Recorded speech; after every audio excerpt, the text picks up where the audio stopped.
سا وہ باتیں میں آپ کے سامنے رکھوں کہ حضرات صحابہ کرام، تابعین، تبع تابعین، امت کے جو خیر القرون ہیں، اس کے ان دور میں بھی، ادوار میں بھی، اور ان کے بعد جو امت کے محدثین کا، علماء کا، محدثین کا دور ہے، ان سارے ادوار میں حضرات صحابہ کرام کے بارے میں کیا بتلایا گیا ہے۔ ایک دو حدیثیں میں خاص طور پر آپ کو سنا دوں کہ صحابہ کرام کے بارے میں یہ اصول ہے، اصول، ان اصولوں کو ہمیں سمجھنا چاہیے، ہم جانتے بھی ہیں لیکن بھول جاتے ہیں کبھی، جب وہ لمبے لمبے گٹھر دکھاتا ہے نا آپ کو اور بخاری کے حوالے دیتا ہے تو بھول جاتے ہیں لوگ ان اصولوں کو یاد رکھو تاکہ دنیا کی کوئی طاقت آپ کو ورغلانے میں کامیاب نہ ہو سکے۔ اللہ کے نبی علیہ الصلوۃ والسلام نے فرمایا تھا اذا ذکر اصحابی فامسکوا، اذا ذکر اصحابی فامسکوا، یاد رکھو اس جملے کو، یہ محمد الرسول اللہ صلی اللہ علیہ وسلم کی زبان سے نکلا ہوا جملہ ہے۔ جب میرے صحابہ کا تذکرہ ہو، میرے صحابہ کا ذکر کیا جائے تو اپنی زبان بند کر لو۔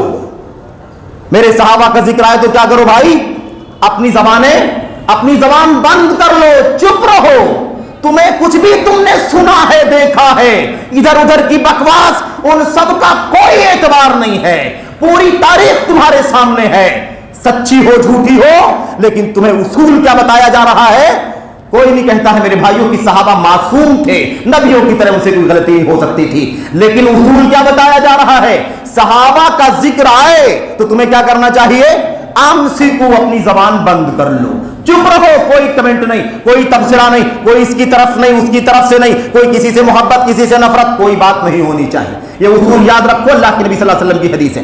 دوسری حدیث، اگر ایسا نہیں کرو گے، اگر نہیں مانو گے، زبان کھولو گے نا، انٹ سنٹ بولو گے، اول فول بکو گے، ادھر ادھر کی بکواس کرو گے، اپنی عقل کو لاؤ گے صحابہ کے بیچ میں اور بڑے دانشور بننے کی کوشش کرو گے، بہت ہی زیادہ جینیس اور ٹیلنٹ بننے کی کوشش کرو گے، تو یاد رکھو انجام کیا ہوگا؟ من سب اصحابی فعلیہ لعنت اللہ والملائکۃ والناس اجمعین، جس نے میرے صحابہ کو برا بھلا کہا، جس نے میرے صحابہ کو برا بھلا کہا، ابو بکر کو برا بھلا کہا تو بھی، عمر کو کہا تو بھی، عثمان کو کہا تو بھی، علی کو کہا تو بھی، معاویہ کو کہا تو بھی، سب کے لیے ہے یہ، سب کے لیے۔ جس نے میرے صحابہ کو، میرے اصحاب کو، میرے سارے اصحاب کو، سب کے لیے بات کہی جا رہی ہے، کوئی الگ نہیں ہے اس کے اندر، سب کے لیے کہا جا رہا ہے۔ جس نے میرے صحابہ کو برا بھلا کہا فعلیہ لعنت اللہ والملائکۃ والناس اجمعین، تو اس کے اوپر اللہ کی لعنت ہے، اللہ کی لعنت ہے۔ ان لوگوں کا کیا حشر ہوگا جنہوں نے چند صحابہ کو چھوڑ کر کے پوری امت کو کافر قرار دیا ہے؟ ان پر کتنی لعنت برسے گی، قیامت تک برستی رہے گی، تب بھی ان کے جرم کا کفارہ نہیں ہوگا۔ صبح شام لعنتیں کرتے رہتے ہیں اور لعنت کرنے کی ترویج کرتے ہیں، سبق سکھاتے ہیں، میڈیا کے ذریعے سے دونوں لوگوں کو صحابہ کرام کے خلاف زبان درازی کرنے، حرزہ سرائی کرنے پر آمادہ کرتے ہیں، ابھارتے ہیں۔ ان کا کیا انجام ہوگا میرے بھائیوں؟ اور کیا ہوگا؟ فرشتوں کی لعنت، فرشتوں کی، جبریل، میکائیل، اسرافیل، سب کی لعنت صحابہ کرام کی، صحابہ کرام کو گالی دینے والوں کے اوپر، اور والناس اجمعین، ساری انسانیت کی لعنت ان ظالموں کے اوپر۔ کیوں؟ اس سب کی لعنت ان کے اوپر کیوں ہوگی؟ کیونکہ اس نے کام اتنا برا کیا ہے، جرم اتنا گندا ہے کہ اس نے صحابہ پر زبان درازی کر دی۔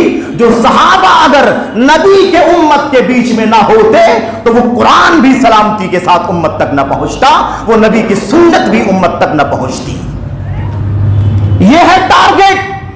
انہیں، ان گواہوں کو مجروح کر دو، ان گواہوں کے اوپر قلم چلا دو، ان کو غیر معتبر ثابت کر دو تاکہ یہ دین غیر معتبر ہو کر کے رہ جائے، یہ سنت غیر معتبر ہو جائے، یہ قرآن غیر معتبر ہو جائے۔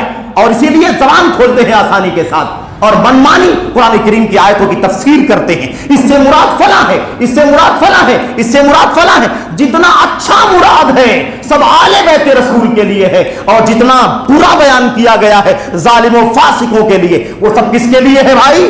وہ سب سارے صحابہ کرام کے لیے ہے جو آل بیت رسول کے علاوہ ہے، پنجتن پاک کے علاوہ ہے۔ یہ ہے ان کا طریقہ۔ اس کے اندر ام المومنین عائشہ بھی ہے، ام المومنین ام سلمہ بھی ہے، سب ہے، حفصہ بھی ہے اسی کے اندر، سب کی سب اسی کے اندر۔ یہ ہے میرے بھائیوں، میرے بزرگوں، تو یہ ہو گئی بات میرے بھائیوں اللہ کے نبی صلی اللہ علیہ وسلم